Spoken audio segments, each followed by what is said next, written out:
میرے پاس ایک خاتون آئی، وہ اللہ نے ان کو بڑی مال و دولت سے نوازا اور بڑی بزنس وومن، لیکن اتنی انگزائٹی ڈپریشن میں چلی گئی، ان کے اپنے منہ کے الفاظ تھے کہ ایک وقت تھا کہ میں چاہتی تھی دنیا خرید لوں، آج میں اللہ سے دعا کرتی ہوں یا اللہ سب کچھ واپس لے لے، صحت دے دے مجھے واپس، میں یہ زندگی کیسے گزاروں گی۔ یعنی کہ وہ ایک دفعہ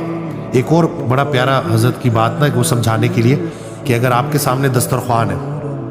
اور آپ کے سامنے نعمتیں ہی نعمتیں ہیں، کھانے پینے کی بہترین چیزیں پڑی ہوئی، اور اللہ آپ کی بھوک چھین لے،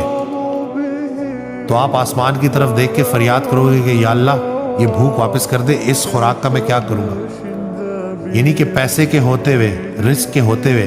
اگر اس نعمت کو استعمال نہ کر سکو نا تو پھر سر آسمان کی طرف اٹھتا ضرور ہے، اور انسان اگلی بات ہی کہتے ہیں یا اللہ گلہ نہیں کروں گا، ایک چانس اور دے دے۔